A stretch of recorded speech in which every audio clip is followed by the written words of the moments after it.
Hello, and welcome to the first Stormwatch of the season, a student-run production of MATC news, programs, and creative packages. I'm your host, Jamal Perry. Bear with us as we try to entertain, excite, and enlighten you on everything MATC related. And if you're not paying attention, just keep us on while you play with your smartphone. We need your views. If you are easily frightened, beware, for we'll pull no punches for this very scary Halloween edition of Stormwatch. Today, we'll be terrifying you with packages on MATC funeral program, Echocardiology, alumni, Discovery World, women's basketball, and horrific costume ideas. We'll also have an exclusive interview with Noah Wartree. Do you ever wonder what happens to the heart when you get scared? Perhaps we'll be enlightened with our first package on the Echocardiology program, where we interview Rick Dietman, an instructor in the program. But first, what do ghosts serve for dessert? Ice cream. Every Wednesday, students and faculty are able to come into the Echo Clinic located here in Building H, Room 233, and receive a free echocardiogram. But what exactly is a echocardiogram? To give us more information, I spoke to Rick, the instructor. An echocardiogram is a cardiac ultrasound, so it's an ultrasound of the heart. We take pictures of the heart using high-frequency sound waves. You can evaluate the patient's wall motion and function of the heart, along with problems. If they have valve disease, we can look for stenosis or regurgitation of the valves. If you are one of our volunteers and you sign up to have an echo, what we normally do is we have you schedule an appointment. You come in, you have some paperwork to complete. We have you sign a waiver, and then we walk you over to a different table. We take your blood pressure, see how that may affect your heart health, and discuss blood pressure measurement with patients. We then usher the patient over into one of our scan rooms and have them change into a hospital gown. They remove everything from the waist up, and then we have them lay down on our bed, and we hook them up to an EKG, just a three-lead EKG to monitor their heart and to trigger images off of their EKG during the procedure. Through the clinic here, students are able to practice our skills so we're better prepared for the workplace. And it's also an opportunity for people to come in and get free scans and see if there's something they might have going on where they should follow up with a doctor, other than just going to the hospital where you might pay a couple $1,000s for echocardiogram like we perform here. Before I left, I made sure to ask Rick one more question. What happens to the heart when you get scared? And he said, well, I'm not a physician, but you know what? I'll let him tell it. You get vasoconstriction. Your heart vessels can constrict, and someone could very easily have an infarct and be sort of scared to death, in a sense, if the blood is restricted from going to the myocardium. It's fun and exhilarating, but it's also a little bit scary when we are scared. But I think people like to sort of experience that, just like we like going on roller coasters and other kind of crazy thrills. Or like for me, driving a Mini Cooper.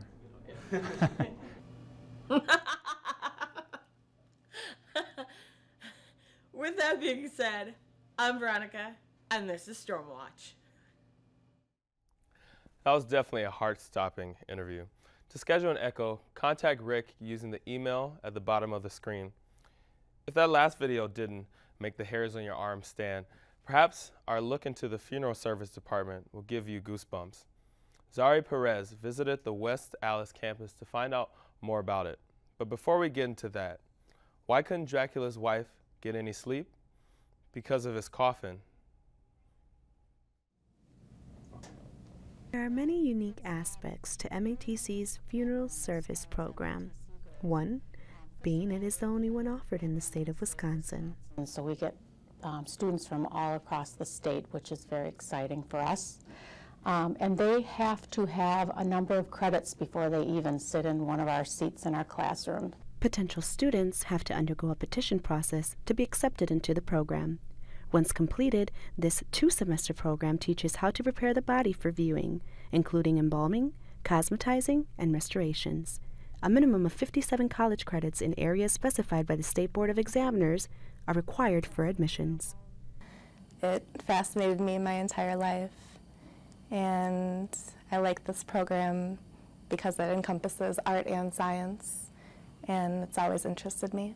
I feel the teachers are kind of on hand a lot, more personal with you, and because it's not a widespread career choice of people, so the students that you're with, it's more of a close-knit group. I teach the arts portion, which in the first semester would be an introduction to funeral service, which includes quite a bit of history. Many of the students are already working in this field, but enroll to obtain their license to practice.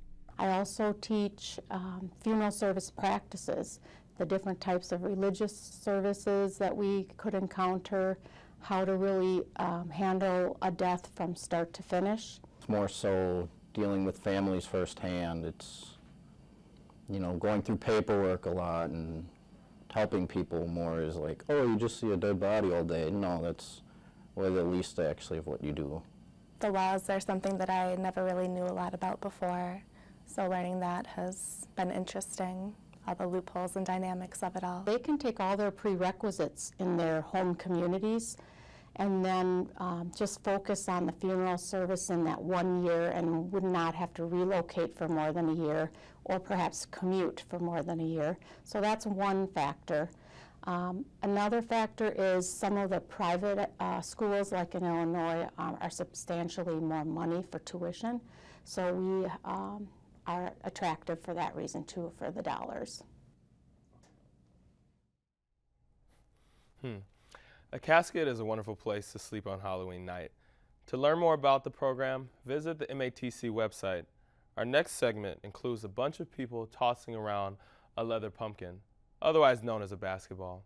Kyle Rogers has the latest story on MATC's women's basketball team.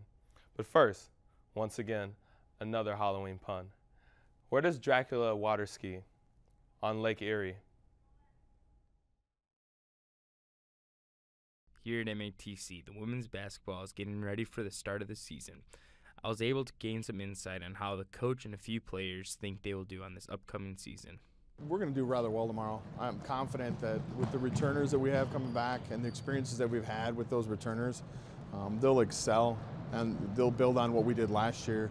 And with the new players coming in, we have a couple key transfers coming in that will help us a lot. And our freshmen, we have one big freshman, 6'6" girl. She'll come in and dominate in the middle, and we got a lot of guards that can shoot it from the outside. I feel we'll do really good because we have a lot of returners from last year, and then we have a couple new girls that played for other teams that were pretty good, and I think that we all clash really good. I was also able to gain some insight on what the coach and a few players feel they need to improve on. Well, right now our defense is shoddy. I mean, I think a lot of it is just because of just inexperiences together as a group. And we'll get better, and I hope we will get better with that. And with constant repetition, you know, they're going to improve. And we're just not where I would like them to be at this point in the season. But again, we're only 6 weeks into the season, so there's a lot of time left to grow into, you know, and grow into who we're going to be. I feel like we need to improve on talking and then getting our defense together and working out the kinks, you know, switching on D and stuff like that. The coach then gave us information on what he feels he needs to do to help the team reach their goals. Not get in the way of their success. I mean, seriously, I mean, it's a lot of times it's just reinforcing a lot of the fundamentals and just reinforcing what we're about, playing defense first and stuff like that. And then from there, it's just letting them play, letting them be athletes, you know, and truly it's not getting in the way. When you have a talented team, like this team is talented, you set up a structure, you set up what you're going for, and you let them play. From MATC Stormwatch, I'm Kyle Rogers. Hopefully we do well this season, for it may have ghoulish consequences if we don't. Do you ever wonder what has ever happened to the past MATC graduates? Otherwise known as ghosts from the past. Some say their spirits still roam the halls. Well, MATC has a strong alumni department. 95% of the MATC students enter their career 2 months after graduation. Shelton Love interviews Linda Zizio, a nail technician instructor, and more. And what does a ghost eat for lunch? A bologna sandwich. Every year we have a nail art competition, And this particular semester happens right around Halloween, so part of the competition is making some 3D nail art, doing a French manicure, and adding some design to it, hand painting. So the whole theme of the competition is going to be Halloween. So 3D spiders, maybe some crackle polish, ghosts or whatever they're looking to do. And then we put it out in the hall, people come and vote, and we have a first, second, and third place winner. Well, we do a lot of theatrical makeup, my children's school, I'm always on the parent committee, so I do it from making my kids look like Michael Jackson to all types of funky things. For Halloween, because we are religious, we don't necessarily celebrate Halloween, but instead we do heaven and hell parties. And a heaven and hell party is when you have like one side heaven, the other side hell. The kids and adults can dress up like their favorite Bible characters, and then on the hell side you have the devil and maybe some hot chili and spicy food, whether it be shrimp or whatever have you. On the heaven side you will have like ice cream and candy and desserts and punch and angels. Everybody want to be an angel or the devil, one or the other. So we try to make it fun where we're not taking the celebration away, but give it more of a Christian meaning. So for Halloween, during the month of October, we usually go to Guarantee Bake and trick or treat with the patrons at the bank there. For the older children, we go to Fright Fest, and we go to Illinois to visit different haunted houses. I'm the proprietor, owner of my own salon, Call Your Creations. I currently employ 7 employees, and this month, October, we're running Halloween specials. If you come in with your costume, we'll give you 20% off of your haircut. So that means if your haircut costs you $100, you're only gonna be paying $80. Sounds like a deal to me. Very interesting. Maybe just as interesting as our next 2 segments. Christian Kelly takes us into the terrifying world of Dennis Sullivan. Then we will take a frightening look at some ways to decorate your home or workspace for the season. But first, here's some up-and-coming events on campus. Today, Advising Day begins on all campuses. On October 27th, the Save a Life simulator will be available on the Mequon campus, and the district board meeting will commence here at the Milwaukee campus. October 28th will begin the Quadrant series, Setting Boundaries with People at the downtown campus. And finally, on October 31st, the deadline for winter graduation applications are due. So get on that. And what do witches use on their hair? Scare spray.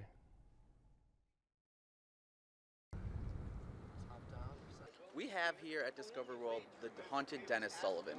The Dennis Sullivan is the world's only recreated 19th century Great Lakes schooner. So from May through October, we actually take students, we take families, we take everyone sailing. When October comes around, the weather changes a little bit for us, so we kind of realized there was a missed opportunity when we would put the boat away so quickly. So now what we do throughout October on the weekends is we have the haunted Dennis Sullivan. So students, families, everyone's able to come down and tour the ship and get a family-friendly haunted Sullivan, haunted ship kind of experience. This year we're doing with aliens. We've done a whole bunch of different themes. It's just a really fun time to have families and students enjoy our Sullivan, before it goes away for the season. This year we're bringing it back for 2 weekends. This first weekend we're doing a Pier 51, which is all about aliens. And then next weekend, the 23rd, 24th, and 25th, we will be doing a Pirates. It actually came last year, just kind of off the cuff from our captain, Tiffany Crewan. She basically was looking for another fun thing to offer members, offer visitors, and it just kind of came out of the blue, and we tried it, and it worked, and it's something that we'll keep around as long as the ship's here, and we absolutely love doing it. This event, it's $4 for members, $6 for non-members. So funding is basically through people coming and actually enjoying the ship itself. An event like our Haunted Sullivan is family friendly. There's nothing too scary. There is a part where there's an alien autopsy, but it's fun. It's not too outrageous. No kids are hopefully gonna go home crying. It's gonna be a fun family experience, just like everything we try to do now at Discover World.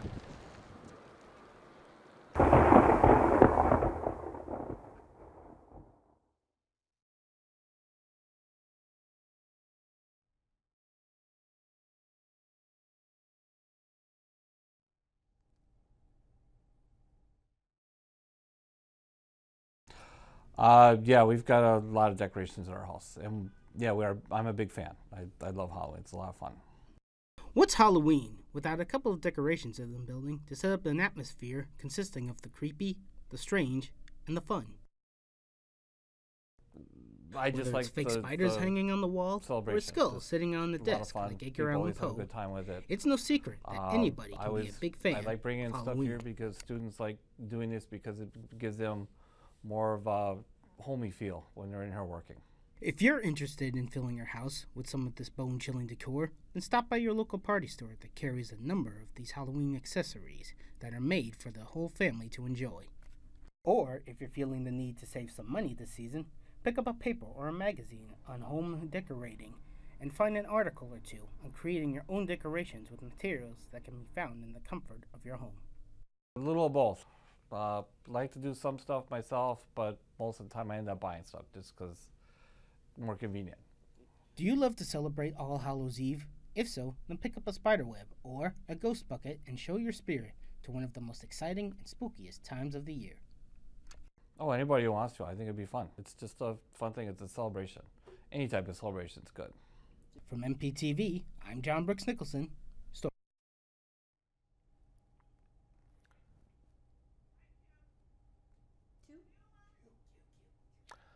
Those were both informative and spine-chilling. Now we have a piece from Sean O'Donnell where he gives us inexpensive ideas for some do-it-yourself Halloween costumes. Beware, for they are very spooky ideas. Who did Frankenstein take to the prom? His ghoul friend.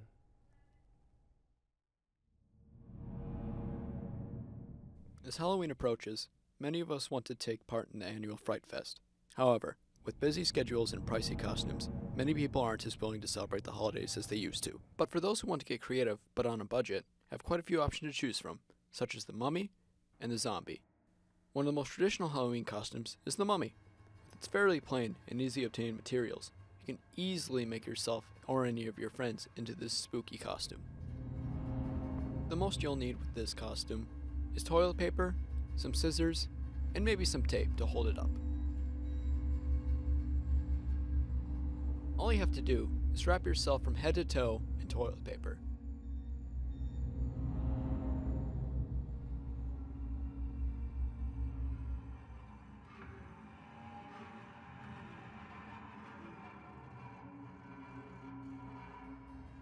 Once you've got it fitted correctly, why not make a snazzy snapin with it as well? If you can find yourself a hoodie, or if you find some sweet shades, you could maybe go as a rapper mummy. Much like the mummy, the zombie is a staple in Halloween costume design, and is much more elaborate than the mummy. The first step is to find any old, unwanted, or cheap clothing you don't mind modifying. To give the zombie that tattered look, use scissors and or knives to cut holes into the clothing.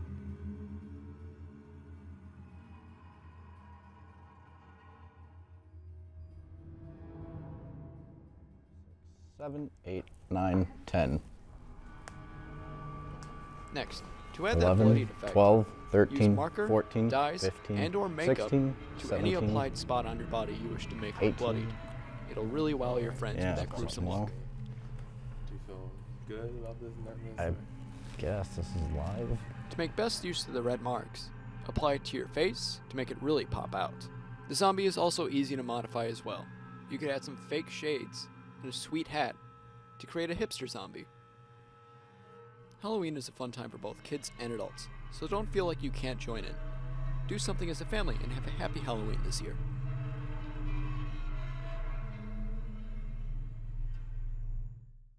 Now, as we promised, here's our exclusive interview with Noah Watry.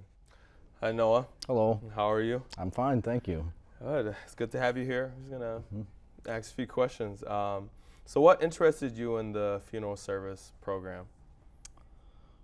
For me, it's more of the end result, seeing a family smile, say thank you, sort of maybe even give you a hug at the end. So you really know you've made a difference then. Yeah. So is that something you've felt for years, more recently as a kid, to want to have that reaction from a family? I mean, as a kid, I was kind of the class clown, so making people laugh was a gift of mine, and I kind of took that more into the real world where if you can make someone smile through their worst moment. Awesome. So when you tell people what your area of study is, what is some of the normal reactions that you get? It's usually one extreme or the other. You get you're a gross person, you can't get a date, or you get a million questions and you're the most interesting man in the world. So what's like your family's reaction to your profession? My mom and my grandma, they've always been my biggest supporters in life, so they had nothing but positive vibes. Did you have any negative reaction from any family members at all? Maybe my sisters kind of questioned things. Okay. So besides like, are there any other like reasons why you got into the program besides what you said earlier? Just, I guess science is another thing I've always been interested in. So I know people associate the deceased with Halloween, so do you have any interesting like scary stories or anything that's happened? Well, I would say as a person is dead or deceased, there's still some bodily functions that they go through, whether it's sounds, maybe a twitch here or there. So there have been cases where that goes on and you think they're becoming zombies. Okay, awesome. So when that did happen, like, how did you react? You get in your defensive stance, Okay. like you're ready to take on the world. Yeah, take on the body hair. Right. Yeah. So what's like some of the biggest misconceptions about funeral services or what you do? I would say that it's just gross, dealing with the body all day type stuff. So like, would you say that it's the opposite of that, or? Yeah, I would say 90% of it is making arrangements with churches or flowers or anything the family might want or need during a funeral. Okay. So how was it your first time working with an actual like live body? I would say I question things. It's a little different when you see things in the movies or see pictures in books, and then when it hits you in that moment, it's okay. This is real now. And would you encourage or like any friends or family to get into this profession, or? If you can handle long hours, being woken up at the middle of the night, whether it's a holiday or a Tuesday, at any point you could get called and you have to be ready to perform. Okay, and that's how it works, like you're called in? Yep. Okay. Is there an ideal place or funeral, I guess, parlor or service that you would ideally want to work at, or are you just open to? I'm open to anywhere really. We're down the road maybe having my own someday. Okay. Okay. And if you did have your own, like, what would that mean to you? I mean, it probably would mean everything, because you start from the bottom, you work your way up, and now you get to run things the way you think they should. Definitely, definitely. And is there anything interesting you would like people to know, or anything more information you'd like people to know about what you do? And I think as long as we can put a smile on someone's face and not be a part of the service, and if we're unheard of or unseen, then we did our job, because really it's about the family and not us.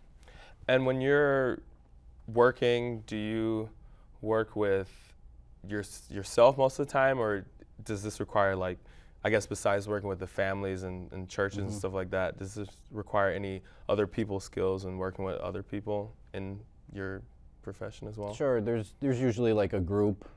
There's a kind of a team that would work on each, I don't want to say case, but each person. Okay.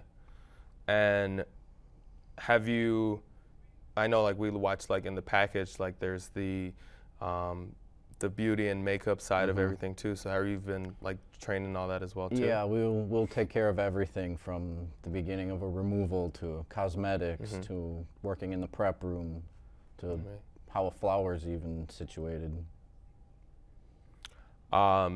Do you have an opinion of 6 Feet Under, the TV show? Yeah. It's an entertaining show. It's not entirely correct, but yeah. Why? I mean, what are some of like? Is it just because like maybe misconceptions or things that they're basing it on? I think misconceptions, and they're kind of maybe glamorizing a few parts. So. Yeah, it's awesome. So, kind of back to the. Okay. Yeah. Well, thank you, Noah. That was awesome. I definitely learned a lot. And well, that's it for today's nerve-wracking show. Join us next time for an election edition of Stormwatch. Remember to dress to impress this week and strike fear in as many hearts as possible. Until next time, Stormers, I'm Jamal Perry, and have a good night.